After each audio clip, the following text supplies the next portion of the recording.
दोस्तों नमस्कार। दोस्तों हमारे पास जो क्वेरी आई थी, प्रोडक्ट नहीं सेल होता है, कमेंट लगातार आ रहे थे प्रोडक्ट सेल नहीं होता है। आप लोग भी कह रहे हैं प्रोडक्ट सेल नहीं होता है। तो दोस्तों प्रोडक्ट सेल क्यों नहीं होता है पता है? क्योंकि आपको ये 3 कारण पता ही नहीं है। कई लोगों को ये 3 कारण पता होने के बावजूद इन पर अमल नहीं करते हैं।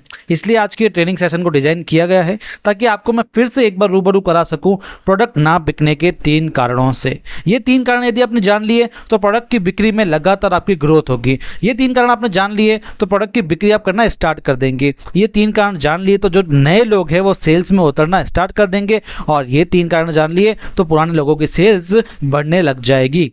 लेकिन देखो, जानने से कुछ नहीं होता है, उसको करने से होता है, और यही बात मैं वीडियो के एंड में वापस बोलूँगा। इसलिए इस चीज़ को समझने की कोशिश कीजिएगा।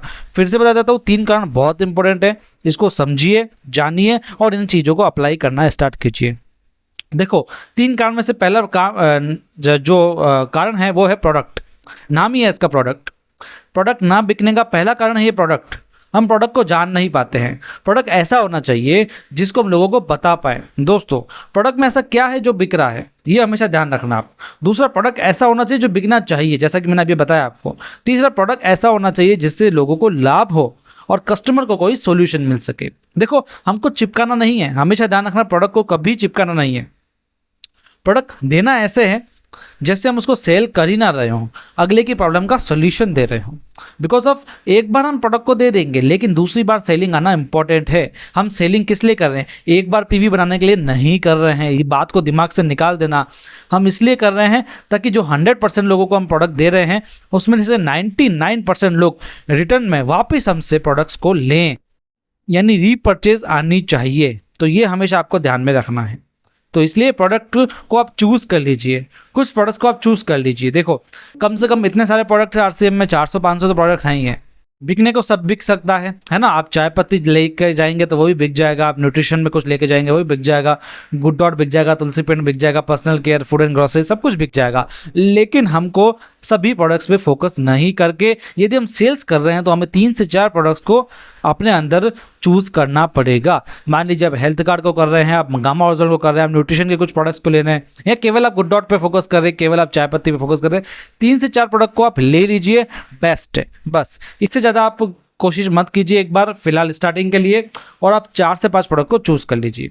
प्रोडक्ट को चिपकाने पर ध्यान नहीं देना है, मैंने आपको बताया, बल्कि कस्टमर को परेशानी का समाधान देना है। कस्टमर को जो परेशानी है उसका समाधान दे दीजिए। उसको परेशानी ना हो तो पहले परेशानी को क्रिएट कीजिए, फिर समाधान दे दीजिए। सेलिंग का ये बहुत अच्छा रूल होता है दोस्तों, है ना। तो कुल मिलाकर के प्रोडक्ट पर आपको ध्यान देना पड़ेगा।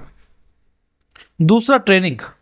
प्रोडक्ट की बात होगी, दूसरा ट्रेनिंग बहुत जरूरी है दोस्तों। बिना ट्रेनिंग के आप सिर्फ प्रोडक्ट को चूज करने से कुछ नहीं होगा। प्रोडक्ट की जानकारी बहुत आवश्यक है, और केवल जानकारी नहीं, डीप नॉलेज, जो डीप जानकारी है, गहन जानकारी है, वो बहुत जरूरी है प्रोडक्ट के बारे में। इसलिए इसको ट्रेनिंग कहा जाता है। एक तो होता है भैया कि आपके पास में न्यूट्रिशन का थोड़ा बहुत नॉलेज है, और एक होता है न्यूट्रिशन का कोई एक विशेष प्रोडक्ट है जिसकी आपकी पूरी डीप नॉलेज है, तो आप उसको अच्छे से सेल कर पाओगे।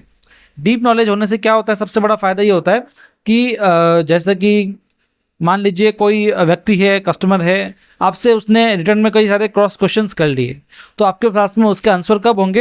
जब आपके पास डीप नॉलेज होगा। मैं ऐसा नहीं कह रहा हूँ साइंटिफिक नॉलेज में पूरा घुस जाइए, हर एक चीज़ जानिए, ऐसा नहीं, लेकिन फिर भी काफ़ी हद तक डीप नॉलेज होनी चाहिए। जैसा कि कंपनी हमको बताती है, कंपनी हमको सिखाती है, कम से कम उतनी तो नॉलेज होनी ही चाहिए। और सबसे बड़ी बात है, जो प्रोडक्ट पे आप काम कर रहे हो केवल उसकी डीप नॉलेज रखो, उसके बारे में सारी पीपीटीज अपने पास में रखो, उसके बारे में सारे टेस्टिमोनियल्स अपने पास में रखो, रिटर्न में कुछ स्टेटमेंट्स रखो, कुछ वीडियोस रखो अपने पास में, छोटे छोटे वीडियोस रखो, पूरी जानकारी लो।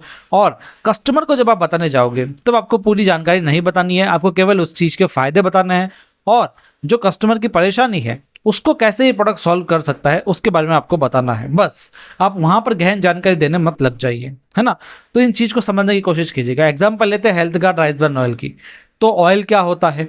Health guard rice bran oil में देखा जाए तो राइस ब्रान ऑयल क्या है, इसकी हिस्ट्री क्या है, ये कहाँ पर पहले पाया गया था, इसको कैसे निकाला जाता है, इसकी रिफाइनिंग प्रोसेस क्या होती है, इसके अंदर एंटीऑक्सीडेंट कौन से होते हैं, सफ़ा पुफा मुफा क्या होता है, इसका बैलेंस कैसे होता है, और कई सारे दूसरे जो ऑयल है वो क्यों बेटर नहीं है, ये बताना है आपको। और इसके साथ में आपको ये पता होना चाहिए कि हेल्थ गार्ड ही क्यों बेस्ट है ना। यानी एक एक गहन जानकारी आपके पास में होनी चाहिए। फिर इनमें से जो आपको बेस्ट लगता है वो आप अपने कस्टमर को बता सकते हैं।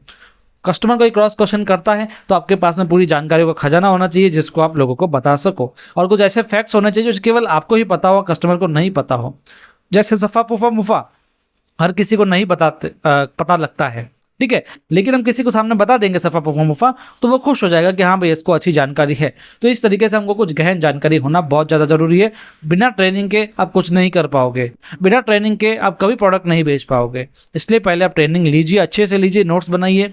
और ट्रेनिंग की बात करूँ तो यूईएस के चैनल पर भरपूर है। मेरे चैनल पर लगभग आपको हर एक प्रोडक्ट की जानकारी मिल जाती है, गहन से गहन जानकारी मिल जाती है, छोटी भी जानकारी मिल जाती है, पीपीटीज भी मिल जाती है, सब कुछ मैं आपको देने के लिए तत्पर हूँ, ठीक है। जैसे गामा ओरिजिनल या हेल्थ का राइसबेनॉल की भी जानकारी चाहिए तो हमारे चैनल पर अवेलेबल होती है, वो भी बहुत अच्छे से हिंदी भाषा में स्पष्ट रूप से, ठीक है। अब जो मैं तीसरी बात करने वाला हूँ, वेरी इंपॉर्टेंट दोस्तों, बहुत इंपॉर्टेंट है। भले आपको प्रोडक्ट पे भरोसा है, प्रोडक्ट को चूज़ कर लिया, प्रोडक्ट की अच्छी से अच्छी ट्रेनिंग ले ली हो, लेकिन यदि आपने ये तीसरा कारण नहीं समझा तो मान लो आप कभी भी सेल्स में कामयाब नहीं हो पाओगे। वो तीसरा कारण है प्रयास, एफर्ट्स। दोस्तों ऐसा होता है ना, प्रोडक्ट कितना भी अच्छा हो, प्रोडक्ट की जानकारी कितनी भी अच्छी हो, लेकिन विदाउट एफर्ट्स आप कभी उसको सेल नहीं कर पाएंगे। मैं तो कह रहा हूँ मार्केट में सबसे अच्छी जो कोई चीज़ चल रही है, मान लो अब कोई अच्छा डीओ चल रहा है जिसकी ऐड शाहरुख खान कर रहा है, आपको वो ला करके दे देंगे लो बेच दो, तो भी आप नहीं बेच पाओगे भले उसकी ऐड शाहरुख खान कर रहा है तो भी, क्योंकि एफर्ट्स नहीं लगा रहे हो ना। एफर्ट्स बहुत इंपॉर्टेंट है। देखो मेरे को न्यूट्रीचार्ज मैन की बहुत अच्छी जानकारी है, मेरे अलावा किसी को इतनी अच्छी जानकारी होगी भी नहीं, लेकिन फिर भी मैं सबसे ज़्यादा सेल नहीं करता हूँ। सेल वो करता है जिसके ज़्यादा एफर्ट्स होते हैं। अगर मैं एफर्ट्स नहीं करूँगा तो भले मुझे कितना भी गहन अध्ययन होगा तो भी मैं उसका कुछ नहीं कर पाऊँगा। भले वो प्रोडक्ट मैंने मैन्युफैक्चर किया और फिर भी मैं उससे सेल नहीं कर पाऊँगा जब तक मैंने एफर्ट्स नहीं करूँगा। इसलिए एफर्ट्स बहुत इंपॉर्टेंट होता है दोस्तों, हमेशा प्रयास करें। प्रोडक्ट काम का नहीं है, ट्रेनिंग काम की नहीं है, काम की है ऐसी बात नहीं है, लेकिन सबसे काम का क्या है, एफर्ट्स काम के। कई लोग ऐसे देखे मैंने जिनको कोई भी प्रोडक्ट दे दो, थोड़ी बहुत जानकारी दे दो, वो उसको बेच के आ जाते हैं क्योंकि उनके एफर्ट्स मजबूत होते हैं, है ना। तो इसलिए एफर्ट्स बहुत ज़रूरी है। हमेशा ध्यान रखना, एफर्ट्स करोगे तो लॉ ऑफ एवरेज भी निकलता है। अगर इस चीज़ का ध्यान नहीं रखा तो आप सेल्स में फेल हो सकते हो। लॉ ऑफ एवरेज क्या होता है पता है आपको? जब आप कुछ लोगों से मिलते हो ना तो सबके सब नहीं मानते हैं, उसमें से कुछ एवरेज निकलता है आपकी सेल्स का, उसको कहते हैं लॉ ऑफ एवरेज। और ये धीरे धीरे बढ़ता जाता है, जब तक आपके प्रयास बढ़ते जाएंगे तो ये भी बढ़ता जाएगा। लेकिन इसके पहले आपको हार नहीं मानना है कभी भी। एक स्टोरी को समझाता हूँ आपको। मान लो एक सेल्स वूमन है, ये सेल्स वूमन एक बुक का सेट सेल करती है ना, कुछ 3-4 बुक्स है जिसको ये सेल करती है। इसके मन में सीधा सीधा एक थ्योरी बैठी हुई है, क्योंकि डोर टू डोर सेल करती है, सेल्स वूमन है, तो इसके मन में क्या थ्योरी बैठी हुई है कि इसका लॉ ऑफ एवरेज एकदम सेट है। ये जब 10 दरवाजे खटखटाती है ना, मैंने लिखा हुआ भी है, 10 डोर्स नॉक करती है, तो उसमें से 7 दरवाजे ऐसे होते हैं जो लोगों को खोलते हैं और उस सेल्स वुमन की बात को सुनते हैं। 7 दरवाजे, उसमें से भी 4 लोग ऐसे होते हैं जो थोड़ा बहुत डिस्कशन करते हैं प्रोडक्ट के बारे में, अपनी थोड़ी रुचि दिखाते हैं, है ना, बुक सेट खरीदने के लिए। उसमें से भी एक बंदा ऐसा होता है जो उस बुक सेट को परचेस कर लेता है, पेमेंट कर देता है। तो सेल्स वुमन के दिमाग में, मस्तिष्क में एक बात बैठी हुई है कि जब जब मैं 10 दरवाजे खटखटाऊंगी तब मुझे एक सेल होगी, वरना नहीं होगी। ये होता है लॉ ऑफ एवरेज। मान लो 10 में से 9 दरवाजे खटखटाए लेकिन रिजल्ट नहीं मिला, तो क्या वो निराश हो जाएगी? नहीं, निराश नहीं होगी, क्योंकि उसको पता है जितने ज़्यादा मैं दरवाजे खटखटाऊंगी उतनी ज़्यादा मेरी सेल हो सकती है।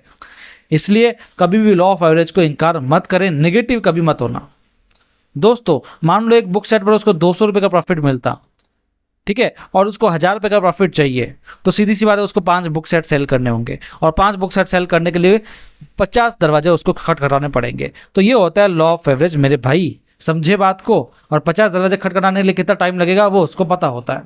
सब कुछ मन में सेट होता है, बस दिक्कत किसकी है? एफर्ट्स करने की दिक्कत है, ठीक है। दोस्तों एक और चीज़ बता देता हूँ मैं आपको।